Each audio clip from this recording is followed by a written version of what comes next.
एक बार फिर से स्वागत है हमारे YouTube चैनल में आपका दिल से। दोस्तों, हमारे खाने पीने में जो मुख्य चीज़ होती है, सुबह से लेकर के 3 टाइम हम खाते हैं, वो होता है आटा। हम खाने पीने की बहुत सारी चीज़ों के बारे में बात करते हैं, कभी फल के बारे में बात करते हैं, कभी सब्जियों के बारे में बात करते हैं, लेकिन हम अपने भोजन का अहम हिस्सा यानी आटे के बारे में कभी बात ही नहीं करते हैं। हमारा आटा किस तरीके का होना चाहिए, किस तरीके से हमें न्यूट्रिशन मिलना चाहिए, इसके साथ साथ किन तरह की चीज़ों को शामिल कर देने से हमारा आटा पौष्टिक बन सकता है। दोस्तों, आज की वीडियो में मैं यही बताऊंगी कि किस तरीके का आटा लेने से आप पूरी तरीके से स्वस्थ रहेंगे, सेहतमंद रहेंगे और बुढ़ापा भी आपके पास में नहीं आएगा। अगर डायबिटीज़ है, थायराइड है, मोटापा है तो ये भी ख़त्म होगा। दोस्तों, वीडियो पसंद आ जाए तो वीडियो को एक लाइक ज़रूर दीजिएगा और अपनों के साथ भी शेयर करिएगा, जिससे कि स्वस्थ रहने में उन्हें भी हेल्प मिले। दोस्तों, हमारा मुख्यतः भोजन जो होता है, सुबह हमारी प्लेट में पराठा के रूप में आता है, वो होता है गेहूं का आटा। गेहूं का आटा हम बहुत पुराने समय से इस्तेमाल करते आ रहे हैं। इसी से रोटियां चपातियां बनती हैं, इसी से पराठा पूड़ी बनती हैं। और ये आटा जो है वो कितना पौष्टिक है, इसके साथ में क्या इसके अंदर वो सारे न्यूट्रिशन है जो हमें स्वस्थ रख सकते हैं? जी नहीं दोस्तों, क्योंकि आजकल जो गेहूं हम अपने घरों में लाते हैं या फिर आटे के रूप में पैकेट बंद भी लाते हैं, वो जितने भी आटे होते हैं, गेहूं होते हैं, उनमें बहुत सारी ऐसी चीज़ें मिलाई जाती हैं।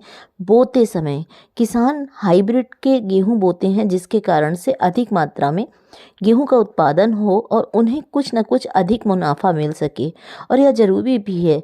लेकिन इससे खेतों की उर्वरकता जो होती है वो कम होती है और न्यूट्रिशन जो गेहूं के रूप में आता है वो पूरा का पूरा नहीं आ पाता है, इसलिए हमारे शरीर को नुकसान भी होता है। अब आप कहेंगे कि हमारे पुराने समय से बड़े बुजुर्ग लेकर के दादी नानियाँ तक आटे का ही यूज़ करती थी, गेहूं ही खाती थी, वो तो कभी बीमार नहीं पड़ते थे।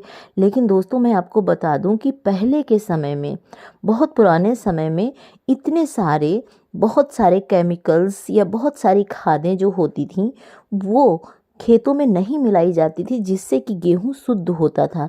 लेकिन आजकल किसान हाइब्रिड के गेहूं उगाते हैं, फसल उगाते हैं, जिसके कारण से आपने देखा होगा कि सब्जियां भी अधिक मात्रा में पैदा होती हैं और गेहूं भी अधिक मात्रा में पैदा होता है। इसी तरीके से हमारे शरीर में कुछ न कुछ केमिकल्स जो होते हैं वो जाया करते हैं, जो हमारे शरीर में बहुत सारी बीमारियां पैदा करते हैं। इसलिए हमें आटे को इस तरीके से अपना बनाना चाहिए जिससे कि हमारे शरीर में किसी तरीके का रोग ना होने पाए। जैसे कि अगर हमें किसी तरीके की शुगर की प्रॉब्लम है, थायराइड की प्रॉब्लम है, मोटापा की प्रॉब्लम है, कोलेस्ट्रॉल की प्रॉब्लम है, तो ये सारी की सारी सिर्फ भोजन के माध्यम से लेने वाले गेहूं से दूर हो सके। दोस्तों, इन लाइलाज बीमारियों का तो हम कुछ नहीं कर सकते हैं, सिर्फ हम सचेत होकर के ही इन बीमारियों को आने से रोक सकते हैं। गेहूं का आटा जो है उसमें अगर हम 4 चीज़ें मिला देते हैं तो इससे न्यूट्रिशन तो मिलते ही मिलते हैं, साथ में ही शरीर को कोई नुकसान नहीं होता है। अब गेहूं के आटे में कौन सी ऐसी 4 चीज़ें हैं? पहला है चना। चना मिलाने से, चना प्रोटीन का अच्छा स्रोत होता है और इसको मिलाने से फाइबर भी पेट में जाता है और इसके साथ में कॉन्स्टिपेशन भी नहीं रहता है और न्यूट्रिशन भी बढ़ जाते हैं। दूसरी चीज़ है जो जौ। जौ आप बहुत पुराने समय से सुनते चले आ रहे होंगे कि जौ की रोटियां खाने से वजन नहीं बढ़ता है, लेकिन अगर हम गेहूं में जौ को मिला देते हैं तो ये पौष्टिक भी होता है और इसके साथ साथ ढेरों न्यूट्रिशन हमारे शरीर को पहुंचते हैं। इसके साथ में शरीर में ठंडक भी रहती है। जिन्हें बहुत गर्मी लगती है, जिनको बहुत सारा पसीना आता है, उनको जौ का सत्तू खिलाने को कहा जाता था। पुराने समय से हम जौ का सत्तू खाते आ रहे हैं, जिससे कि शरीर में ठंडक रहे, और गर्मी के दिनों में तो खासकर हम जौ का सत्तू खाते ही खाते थे। इसी तरीके से तीसरी चीज़ जो आपको अपने आटे में मिलानी है वो है रागी। रागी में भरपूर मात्रा में प्रोटीन होता है, वेट लॉस करने में भी रागी बहुत सहायक होती है और इसके साथ साथ ये कैल्शियम का अच्छा स्रोत होती है रागी, जिससे कि जोड़ों हड्डियों को मजबूती मिलती है और अगर किसी तरीके का दर्द रहता है शरीर में तो वो भी ख़त्म होता है। इसके साथ साथ ये कोलेस्ट्रॉल को भी कम करती है, तो इस तरीके से रागी को भी आप मिला सकते हैं। अब अगली चीज़ है जो है वो है बाजरा।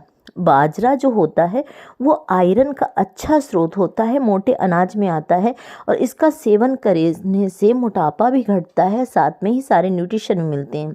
अब आप जान लीजिए कि आपको रेशियो कितना कितना लेना है। जैसे आपने 5 किलो गेहूँ लिया तो उसमें आधा किलो यानी 500 ग्राम के करीब चना डाल दीजिए, 500 ग्राम के करीब आपको जौ डालना है, 250 ग्राम के करीब आपको रागी डालना है और 500 ग्राम या 250 ग्राम के करीब ही आप बाजरा डाल दीजिए। अभी आपका न्यूट्रिशन आटा तैयार है जो आपको शरीर में आयरन, कैल्शियम, प्रोटीन, फाइबर और बहुत सारे विटामिन्स भी देगा और साथ साथ में आपको स्वास्थ्यवर्धक आयु भी देगा और आपकी सेहत को भी कोई नुकसान नहीं पहुंचा पाएगा। अगर आपको डायबिटीज़ की समस्या है तो डायबिटीज़ से मुक्त करेगा, अगर आपको थायराइड की समस्या है तो उसको भी रोक करके रखेगा। इसके साथ में अगर आपको किसी तरीके के मोटापे की समस्या है तो उसको भी, मोटापे को भी धीरे धीरे करके फैट को कट करता हुआ या आपको पूरी सेफ मिलाएगा। तो इन चीज़ों का अगर हम सेवन करते हैं अपने आटे के माध्यम से, क्योंकि हम सुबह उठ करके चपातियाँ खाते ही खाते हैं, दोपहर में भोजन करते ही करते हैं, रात के समय भोजन करते ही करते हैं, और इनमें अगर हम गेहूं ही केवल लेते हैं मुख्य आहार के रूप में, तो आपने बड़े बुजुर्गों से भी सुना होगा कि बदल बदल के आहार लेने से हमारे शरीर को स्वस्थ रहने में बहुत बहुत ज़्यादा हेल्प मिलती है। तो इस कारण से आप इन चीज़ों को, इस न्यूट्रिशन वाले आटे का सेवन जरूर करिए और इन 4 चीज़ों को अपने आटे में यानी गेहूं में जरूर मिलाइए, जिससे कि बच्चों से लेकर के बड़ों तक को किसी तरीके की हेल्थ संबंधी समस्या ना हो, बल्कि ये आटा आपके शरीर के लिए बहुत सेहतमंद साबित हो, आपको ढेरों बीमारियों से बचाए और एक लंबी आयु दे। दोस्तों, वीडियो पसंद आया हो तो लाइक करने के साथ साथ अपनों के साथ भी शेयर करें और चैनल पर नए हो तो इसे सब्सक्राइब भी कर लें। तब तक अपनी सेहत का ध्यान रखें, स्वस्थ रहें और निरोगी रहें।